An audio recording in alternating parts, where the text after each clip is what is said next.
just forgot to write my remarks in a really pretty notebook. So for all the PR pictures, we're gonna have the book here today. For those of you who don't know me, my name's Rachel. I'm so excited to be emceeing this is my second time emceeing a Rocky book launch, which is so exciting for me.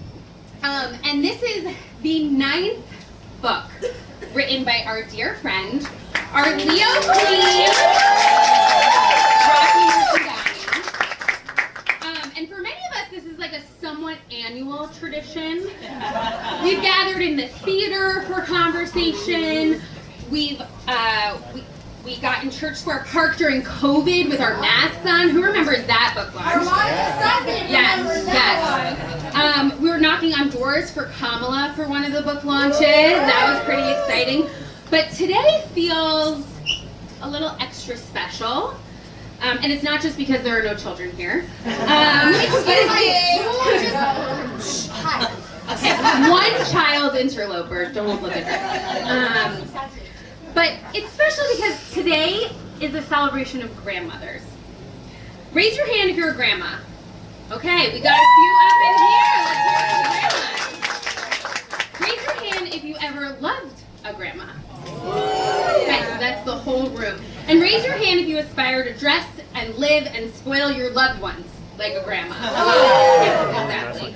We love grandmothers, and what a gift that Rocky has written a book for us that for just a few moments transports us back to those moments of being spoiled and loved in the most unconditional way. So I've been thinking a lot about grandmothers lately because as you can see, I'm not just carrying a little baby bagel weight, it's a little baby weight. I am expecting a baby girl this summer. And my tradition takes naming these babies very seriously. Our practice is to name after somebody who is no longer here and to think about the pieces of their soul and their essence that we want to carry on. And as I think about what I want to hand off to my forthcoming baby girl, I think about all 3 of my grandmothers. Rosie, who's a trailblazing health educator, never afraid to talk about sex at the dinner table.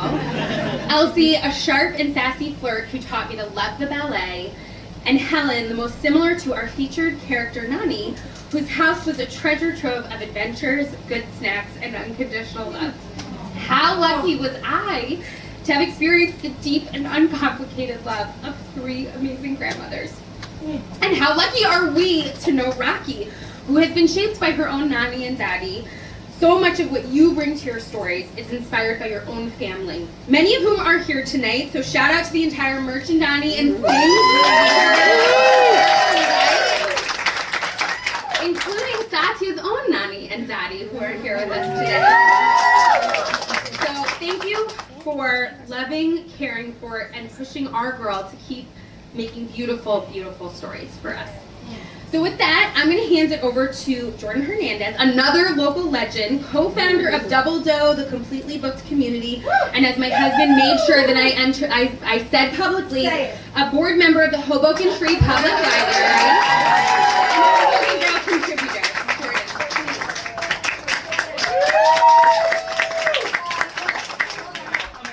It's okay, I go to the gym. I only trust harmonica and heels.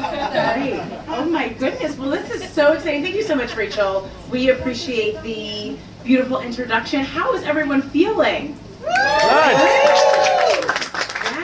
I've been to my fair share of events at Little City, but never were like, feel like we're in like a concert arena. That's right. But I am so excited. As Rachel said, this is Rocky's 9th book, and when she reached out and asked me to moderate and be in conversation, I'm going to take this mic out because I just think it's easier for me. I was so honored and so humbled. I often think about how I've met people in Hoboken, and it's similar to Kira, who's in the audience here, and some other friends. Like, I don't know, and I'm just like, they just like appear. Like, it's people just like come. It's right. I think I got a random text from Rocky.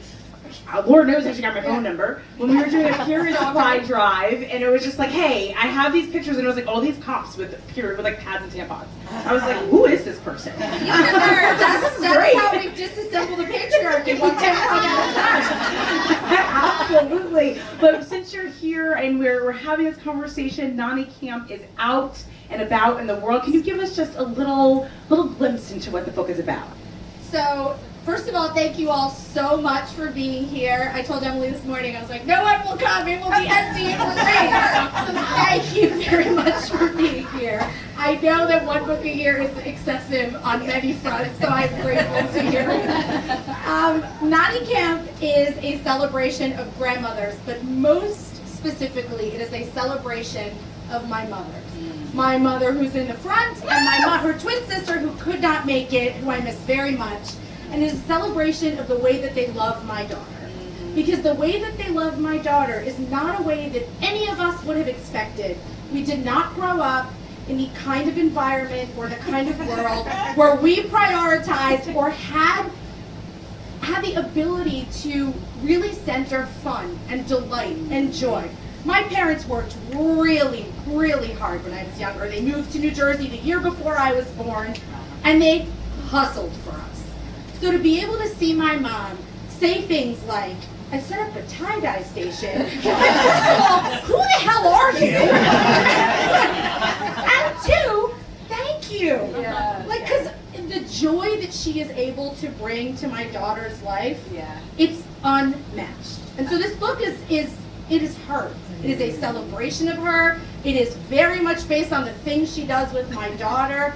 And it is the way that she chooses every day to center that joyful relationship with her grandchild. Yeah, and it's so true. The grandparents have a different type of love, right? My grandma used to say all the time, if she knew better, she would have had grandkids first. Exactly. And then have kids later. The whole parenting thing is for the birds. Yeah, right.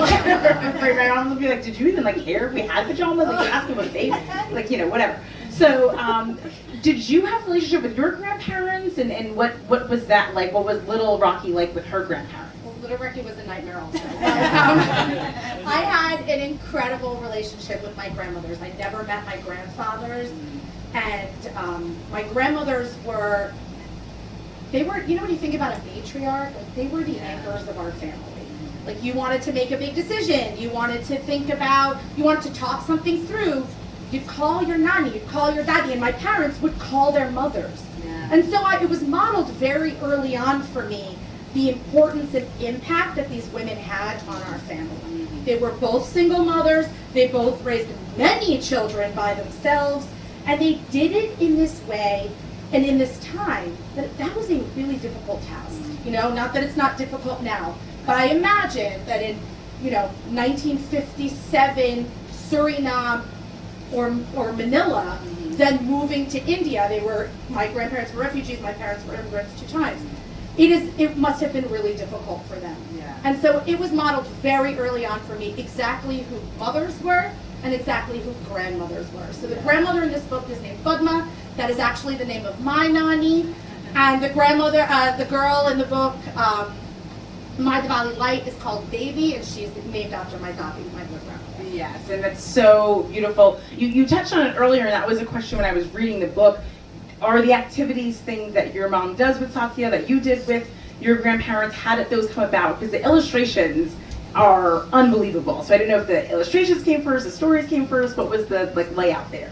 So the way the process works is, generally, I write the book, my agent sells it to a publisher, my publisher says, here are some great illustrators. Holly, the New York Times bestselling illustrator, Dear Girl, many other books. She's also the illustrator of Hair Twins, one of my favorite books actually that I've written. And woo! Yeah. And so Holly, when I wrote this book, I actually reached out to Holly and I was like, hey, would you do this? Which is not the way you're supposed to do things at all. And so when I submitted, not Rocky, not following the rules. So when I sent it to my agent and to the publisher, I was like, and Holly Haddam will be the illustrator. And they're like, what if she's not available? And I'm like, no, but she is. She's available. I already talked to her. Because Holly really understands, I think she really understands the cultural references. I think she really cares deeply about telling the story the way that it's intended to. She brings so much magic to things. But the actual details and the stations in the book, like the tie-dye or the jobs, that's all my mom. It's all real life. Sometimes the stories are just in front of us, you guys. Yeah. The most beautiful, magical things sometimes don't even require our imagination. They just require us to open our eyes a little bit to our reality. And so all of this magic in this book, 85% of it is my daughter's real life. Wow. Yeah, and I want to touch on the cultural references, and then I want to come back to the story building, but there are cultural references in here. Of course, it's a children's book, so there's limited explanations that happen with anything in a children's book. And I just love that they're thrown in there, right? They're thrown in there in the same way that we would be referenced to them when we're kids. We don't know what certain things are, and we're just shown what they are. What is your intention there? And if a parent does want to learn more about certain cultural references that are in the book, what is the first step that they can take? Yeah, that's a really good question. It gets asked at the publishing stage too, where, I don't know if you remember, but maybe even 15 years ago, books had a glossary in the back. Yeah. And you'd be able to look up the word. And the truth is, like, I don't need to give you a glossary. Like, you have a computer in your pocket. You can do this all by yourself. And I think it really does empower children, especially, to be curious, to ask questions about what things mean. For the parent then to take a really active, to be an active participant in that process, to be like, let's learn this together. But I think the most important part of it is sometimes we don't use English words to say the thing we mean. Yeah. Like, grandma is not going to cut it for this book. It's not grandma camp. Right. It's Nani camp, and Nani means your maternal grandmother. And so whenever I do school visits, I tell the kids too, like, there's going to be some words that you use that are not English, and you don't have to translate them all the time. Right. Just use them in the way that is natural to you, that tells your story. Yeah. So if she's my Nani or she's your abuela, just use that word. Yeah. And people can figure it out. Yes. We deal with some smart people, right? You know, they like, can figure it out. I just think that over-explaining things to kids makes things really boring. Yes, I agree. And it's us who complicate them, right? It's adults that are complicating these things. So can you imagine, I was like, Nani, my maternal grandmother. Yeah. Who cares? Right. It's a grandma. It's a grandma. She's doing grandma. And it's grandma clear things. she's a grandma. Like, the one thing I told Holly, I'm like, the grandmas were really old. My mom's sitting really pissed. Whatever. The grandma in my family, like, super young and has dogs like my mom. So it's fine. The dogs are adorable when you go. They're actually named after cute. our dogs. My brother's dog and my mom's dog, Summer and Elsie. Those are real dogs also. They're so cute. When I was looking through the book, I always like to kind of listen to some interviews before I interview someone. Some people are really bad interviewers. I knew I wouldn't have to worry about that with Rocky, but they're like at a loss for words. But I listened to or read something, I forget, everything is kind of a blur as I did my research, but that you talked about writing every day, and you just said these stories are sometimes right in front of us. Yeah. You don't have to go digging for them. Is that still your process? How do you how did you come to this story? So I write every day. I think it's really important. I know some people go to the gym every day. I wish I was one of those people. I don't do that. But I do write every day. That's the muscle that I work on every single day. And I think that writing every day does a couple of things. The first thing is it takes the air out of the tires a little bit. There's not a lot of pressure. Sometimes the words are shit. It doesn't matter. I'm going to do it again tomorrow. So there's not a ton of stress on me every single day when I'm writing. The second piece of it I think about writing every day is sometimes I have great ideas and I'll just throw it in a notes app on my phone. People always ask me, like, how do you write so many books? And so you can write them too. Sometimes you just have to have the discipline of sitting down and doing it. Yeah. And I was saying this to Kira, but you have to just take the time to sit down and create the thing you want. Right. You want this world to be different? You run for office. You want this world to be different? You write the books that you wish you saw. That is the only way this works. Mm-hmm. And so I really do, I wanted these shelves to be different. Yeah. And I could complain about it, or I could sit down at Court Street or Moran's, which is where I write every book, and write them. Yeah. I mean, it's so true, right? It is just discipline, and it is us just taking initiative and just going after it, right? Yeah, There's so many people who say, oh, I want to do this, or I got questions this past week and I got a book festival. Exactly. How do I get it? You just do it. You right? just do it, and I wish I had one of those stories where I was like, oh my God, I went away, I locked myself in a cabin, and then came to me. Like, it's just not real. Right. First of all, I would love to lock myself in a cabin for a couple of days, but I would not write there. I would watch Netflix there. And so I think that writing is a real discipline. Yeah. And sometimes it feels magical, but mostly it is work. Right. And this is your 9th book. So this isn't, you know, the crowds here. Yes, absolutely. The crowds here, the people coming out. You mentioned before, is anybody going to come today, right? So that nervousness. I said that this morning. I'm like, no, it's coming. That nervousness, are there any, like, is this just kind of like, my name's on another book, and is that publicity? Or what is, like, what are you feeling yesterday morning? It's actually, that's very funny that you asked that question. So I actually was telling my friend Deb, who's here, and my friend Lydia today, I was like, I'm really anxious, and I'm not an anxious person by nature, so I was like, is this the regular people feel like all the time? I was super anxious today, and I'm not usually like that, but I really think that books really require, not like this, all books really require, what do they require? Readers, right? Yeah. They require community, and they require readers. And sometimes I think, like, are people tired? Do they not want to come out? Do they not want to buy another book? Like, I don't know, because I write the stories that I want to see, that I wish I had, that I want my daughter to have, that I want the children to have. That is what I write.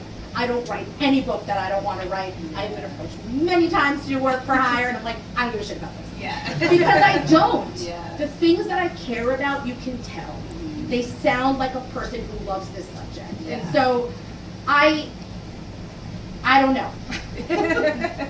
So it hasn't grown old yet, right? Because I feel like once get you get in old, the phase, but then you're. it makes me nervous. Yeah. And Nervous is good. it makes me nervous, and I worry sometimes that I focus on the numbers. Like, so today I'm like, okay, I got the orange flag on Amazon, it's #1 here, it's doing this, it's doing that, it's out in the world, okay, great. And I wish that I didn't, but the world doesn't work like that, and you don't have a 10th, like, I don't have a 12th book, like I have another book coming out next year, so see you next year. But you don't have a 12th book unless people buy and read, right? And librarians are really important, and teachers are the most important. And so I go to a lot of schools, and you know, I want to make sure that these books are useful, that kids love them, that parents want to read them. How annoying is it to read a book that you read to your children? That is the worst And that's the one feeling. they want to read on your time It's over. the worst feeling. Like, I get it. And so I get a lot of Instagram DMs where, like, I read your book for the 20th night. I'm like, I'm so sorry. But, like, go me. Yeah, absolutely. And the representation matters so much. I think about that, and my whole platform is about diverse authors. And you know, growing up, obviously, I'm Black and I'm Puerto Rican, and I had representation, right? So like we had, I'll bet it wasn't as much as other people, but I did have representation. And when I do think of South Asian children, I do think of non-mainstream religion children, whether it's Muslim.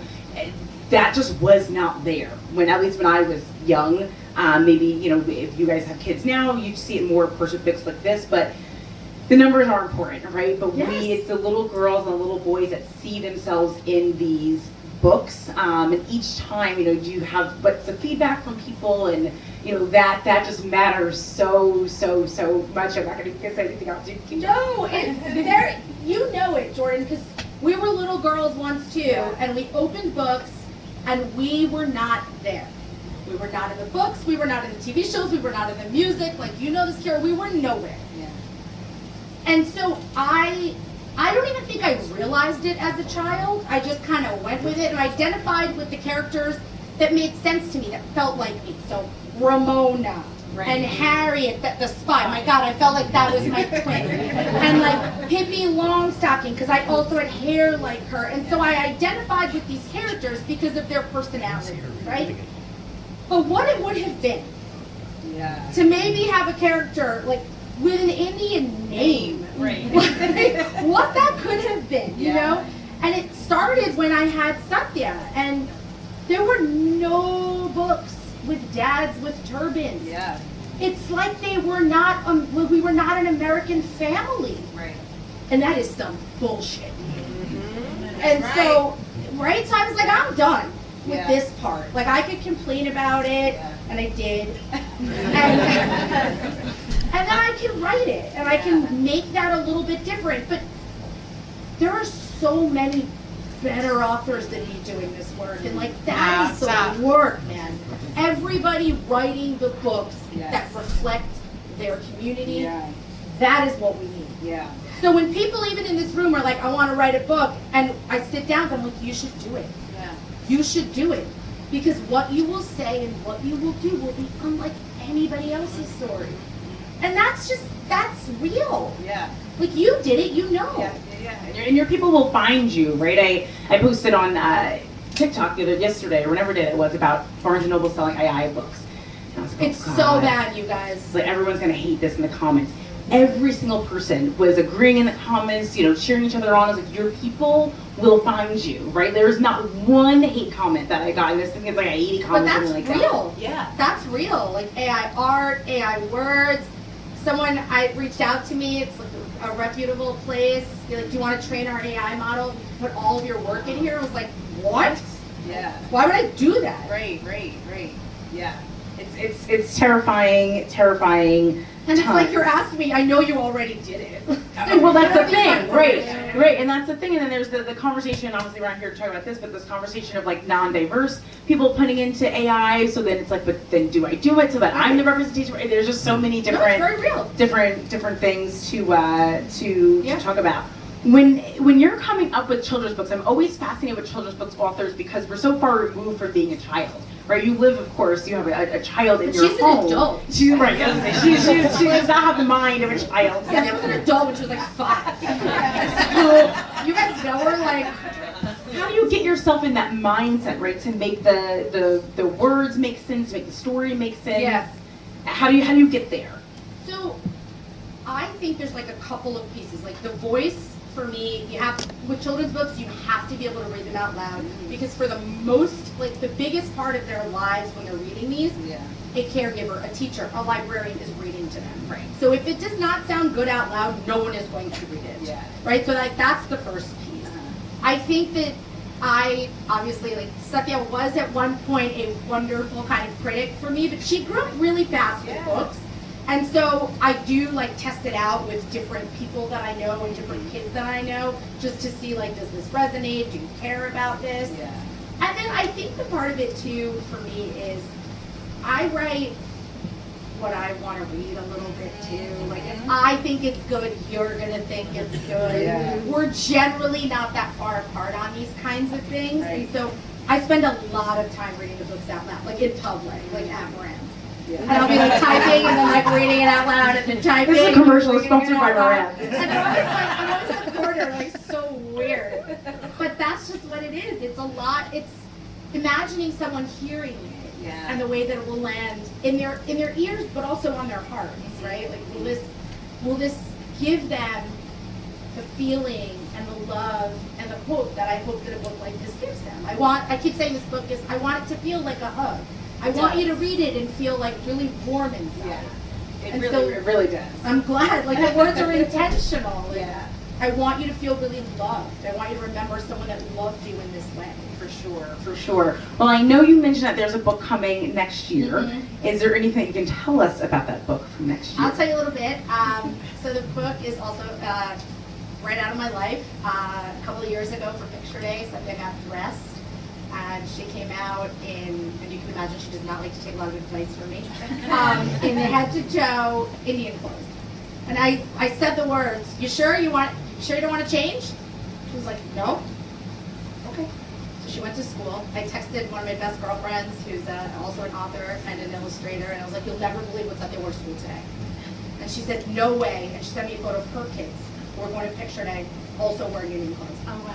And it was when things are just, you're like, wow, the world is telling the universe something real strong right now. And Elizabeth Gilbert, Big Magic, you gotta sit down and you have to do it right now. Yeah. So that's what we did. And so the book is called I Wore Indian Clothes to School Today. And it is about a little girl who is figuring out the perfect outfit for Picture Day. And there's something really sweet in there with her and her mother. But wow. It was lovely for me to see in one generation. Yeah. I would have never worn Indian clothes to school. You could not have paid me to wear Indian clothes to school. Right, and again, it's telling the stories, right? It's the straight hair on my Picture Day. Oh, yes, right? yes. It's the no glasses if you wore glasses. There is something in there, whether it is I had the your triple traditional whammy. clothing. Yeah. Curly hair, And glasses, and brown skin. Oh, yeah. shit. Yeah. I And so to be able to see, like, to see stuff. And then your parents not wanting to pay for the package, right? I was like, which one is the cheapest one? I'm like, why are you getting the cheapest one? Funniest part. That's the funniest part. Now they're like, well, I'll take magnets. I'm like, I'm sure you will. But it's funny because in one generation, truly in one generation in New Jersey, in one generation in New Jersey, that child walked into school head to toe Indian clothes for a picture day outfit. It was a real moment in my life. I can we clap for that? That is of books like this, right? For empowerment and for. Sorry. No, go for it. That's Hoboken. Oh, well, that's hard too. Let me tell you. Yeah. That's Hoboken. Yeah. I grew up in a very non-Hoboken town, but I was not Same. disparaged, but Nora knows me. And that's Hoboken. Yeah. Y'all make everyone feel Yes. that this is where they belong, that this place is for them, and that you're in it for them. Yes. And the kids feel it, and I feel it, and I hope you all feel it when you walk into a room like this. This is the magic of where we live. Yeah. Absolutely. Well, speaking of the magic of where we live, I want to open. Are we opening it for Q&A? Sure. Okay. Does anybody have questions out in the audience out there in Hoboken, New Jersey? I feel like everyone's talking Questions, comments? I have a comment. Yes. I think the reason why you are so good at writing children's books is because you like see the world with that sense of wonder. And because you appreciate like the little, a couple of weeks ago when we were like day drinking, you know, We're super you were just like, you were asking me all of these questions about my family and my everything under the sun, and it's because you suck up, you're like a sponge, you suck up information about the people around you, and you love that. You love people's stories. And I think that's why you're so good, like that is why you're so good at writing books for kids. Thank you, Nora. Get another date on the books, okay, girl? Oh my God, that was a great day. Yeah, we had a lot of fun. That was a great day. We saw Grandma Pat singing her choir. Great day. I have a question. Yeah. So, Rocky, I mean, we absolutely adore you and your books and your stories. And what will you tell folks that are here that maybe have a book out, right? Their first book. And you know that they have a wonderful story. How do you encourage them to go on? Because it's so much more than just that one story. As we are here for your 9th, right? There's so many more. Like, how do you encourage them to keep going and think of, like, you know, how they can evolve That's a great within that question, story? Kelly, and I really think that publishing is really hard, you guys. And books are expensive. This book is like whatever, $17 or $18, right? You're asking people to make a financial commitment. You're asking people to make a time commitment and read it. Publishing is difficult also because the way that the lists work and who hits the list is very tricky. It's a lot of celebrity. And so you can really feel at times like no one is reading this, nobody cares, I don't need to do this anymore. And I think in those moments you really have to stop and think about who are you telling this story for? You are not telling the story for a celebrity. You are not telling the story for the New York Times critic. You are telling the story for my daughter. You are telling the story for Rachel's daughter. That is who we are telling these stories for. And so you have to really talk yourself out of this idea that I have nothing important to say. I don't have the time. You have the time. I promise you, you have the time. And I think you have to talk yourself out of this idea that nobody cares. And these are the things we tell ourselves and we start to believe, and they're just not true. People care, you have the time, and the children really do need you to do this. And so I would encourage anyone who wants to write another book or their first book to sit down and think about what is the story that only I can tell. Every book that I write falls in that prison. What is the story only I can tell? Nobody else could have told those stories. They're from my point of view, about my community, about my family, about my culture. And that's how I kind of approach all of it. And I think it's a pretty useful thing. Aplauso, un aplauso.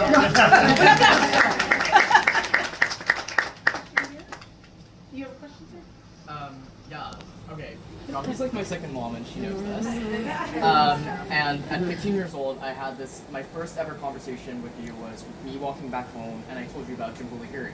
Yeah. And I told you about how every single character in Jumbulahiri's book was literally the name of members of my family. Because we were both Bengali Indians, Bengali Americans, Assamese Americans, all of this, everything.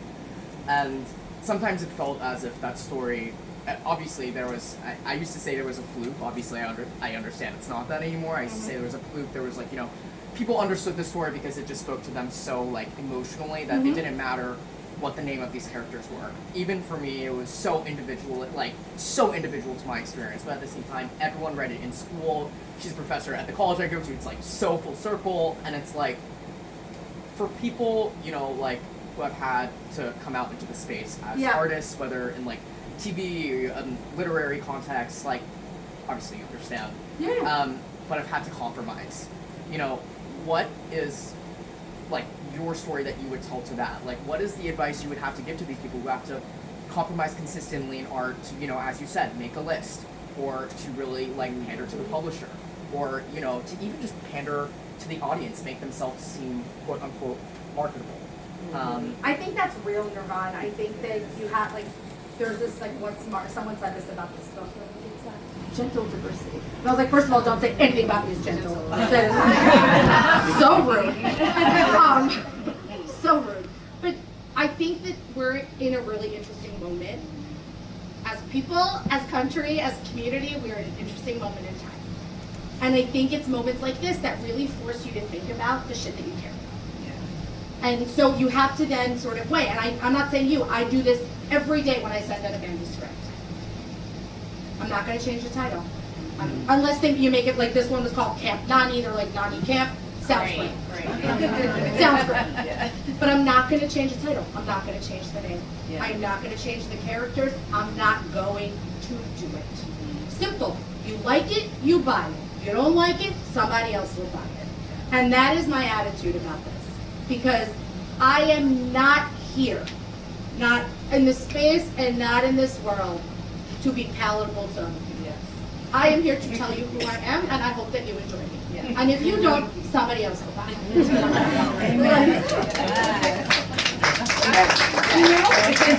It's so true. I was at the book festival I was at this past weekend, so the author gave that similar advice of just, and she gave it as a first-time author, right? Because I think there is something to be said about someone who has 9 books to be able to say that. But I will tell you, the first book that I wrote was written, so I have 9 books, 8 with mainstream publishers, big 5 publishers, right? Penguin, Hachette, wow.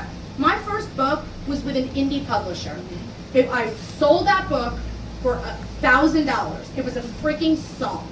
But all I wanted was to see that book in the world before my daughter's 5th birthday. I didn't give a shit about anything else. I had an audience of 1. And for her birthday, I wanted that book in the world. And I will tell you, people, till today, just today, we're like, my kid loves Super Stuff to Say is the Day. Like, because it was written with a full heart. Right. And you can feel it. Yeah. And so not everything is going to be a Netflix special. And not everything is going to be a book with Chelsea Clinton. I did 2 of those. They're great. And they're important. Right. And they're about important women. And I'm so glad I had that opportunity. But this whole journey started with an indie publisher and indie bookstores like Little City Books who were like, yeah, come on in, we'll do the event for you. Right. No problem. Came down and were like, sure, we'll do the event right here. Yeah. People took a chance. Yeah. I think when you have a real story and an open heart, people are willing to take a chance on you. So the first one may not, sometimes it is. For me, it wasn't. It wasn't a big book, but it was a big book. Yeah. It opened the door to everything that came later. Yeah. Go ahead. Rocky, these days it's so easy for people to, jump on Instagram or on their email and send you a quick note. I was wondering if, over the course of your 9 books, if you still get handwritten letters, and if you'd be willing to share one that was most impactful to you. I get handwritten letters when I go to schools, and I love them, and I save them. So I'm going to have a school visit tomorrow, and I'm really excited because I know for sure someone will have written a letter about, like, how I'm the favorite author in the whole world. Like, it's the best. Like, they will rip up pieces of paper and like, can you sign this? And what is going on? Everyone should have this experience in their life. Like, it's so amazing. But I got a handwritten letter at a school. Again, Satya and I went to some schools in India, and they are, they're like community schools, and they exist in slums. And the kids had made all these cards and all these letters about what books meant to them. They didn't know who the hell I was, and they didn't care. They were just happy that we were there to read to them. But they talked about how much books meant to them. And all they wanted to do, and these are kids in slums. We went to a school where all of the moms and dads were sex workers. Like, we went to some real places. And all they kept saying was they love books. Let me show you how well we can read. I want to read to you. They would keep reading to us. And like, those are the things that make being an author like one of the most cherished parts in my life. It's all your kids, really. Even though they couldn't be here today because they are also online. Well, little kids are funny, right? Because you have to like prove yourself to little kids, right? Like you kind of like, right away. and they know, and then they're like, okay, you wrote this book, cool, read it to me. Yeah. And unless they like it, you're like, oh, okay. Yeah. I've been to school visits where some of the kids are like, I don't even like it. Yeah. I'm like, that's okay, you don't have to. Or they'll point out like a flaw. They're like, oh, this wasn't like this in this book, and I'm like, oh, well, you're right. You know, like, great, thank you so much. And you're just like, I'm like, okay, what do you like? And then they like really light up telling you what they like. And then I get to say to them, well, I don't even like that book. One more question if anyone has one. I don't want to cut anybody off. No? Well, you all were a wonderful audience. Rocky, I cannot thank you enough for including me in this Oh my evening.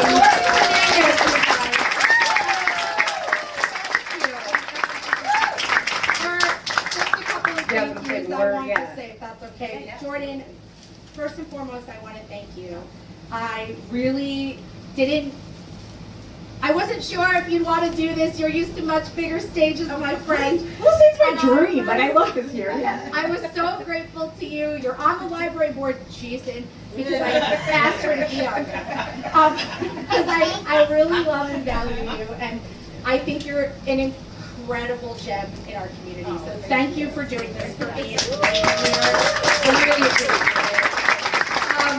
I want to thank Rachel. Rachel, I never would have thought when we met each other in the aftermath of the 2016 election that our friendship would grow to what it is now. It is. I realize now it is the shared. And I called Jason to make sure that that was the word. I didn't know if it was romantic or just also like friend love. It could be both Yeah, for us. but it was the shared to meet you. It really was. And I thank you so much for leading us today. This was so much fun for me. And just obviously Little City Books, Danette, Sarah, Kate, and Donna, thank you so much for having me. I cannot imagine not having this bookstore in my life, so thank you. And then just the last thank you to my co-hosts, Rachel, Emily, Kira, Harmonica, Amanda, and did I miss anybody? I don't think so. And I'll just give you a quick thing. Emily, who you may know, you might have heard of her. Halfway through, I was like, we definitely did not introduce Emily. Emily Jabor, Kira, Miles Square Mommies. This is a good time to take out your phones. You should follow her. She's an amazing Juneteenth party coming up, a big celebration. She is incredible. She is a real community builder, and I love her very dearly. Harmonica Sunbeam. Harmonica Sunbeam, in Satya's words, is my favorite drag queen. It's true. Harmonica Sunbeam is an absolute legend. You can check her out at many, many places around. June is a very busy month for her with bingo and many pride activities. But she also does Drag Queen Story Hour, which is a really important thing. And so I love you so much. Amanda, I want to thank you so much for agreeing to be a co-host for this. Amanda, you might know Snack Bar by Schmitty's, and Schmitty's across the street we're going after. Amanda's a wonderful owner, and so I'm so grateful. Thank you. Jenny could not be here today. Jenny Pooh, her son has an AAPI recital, so she's the director of the library, and I'm grateful to her too. Thank you very much. Okay, I have the honor of closing us out and giving you guys assignments. So the first assignment I have for you is give another round of applause for Jordan and Rocky. I forgot one of my best friends in the whole world, Nisha. I didn't see her. Nisha, you guys, Nisha Van Buren is one of my best friends in the world. Come for everyone. Oh my God, I'm so embarrassed. I should write things down. She's also one of my co-hosts. She is Love Laugh Merch on Instagram. She is a real community builder in the South Asian community. She is, more importantly, the person who I called the most before choosing violence in the streets. And so I'm really grateful to you for being that person. I think we're all grateful to you for being that person. Thank you. Okay, so my next assignment for you is that we are going over to Schmitty's after this for some celebratory cocktails or mocktails. So I invite you all to join us over there. And if tonight was not already an endorsement to pick up a second, third, fourth, fifth, 10th book of, today, I just want to play something for you. We've had this book in my house. We got it a little early. We've had it for 3 days. My son has made me read it at least 25 times, and this is what he had to say. Asher, what did you think of the book, Nani? So I don't know if you can hear that, but Asher said, I love it.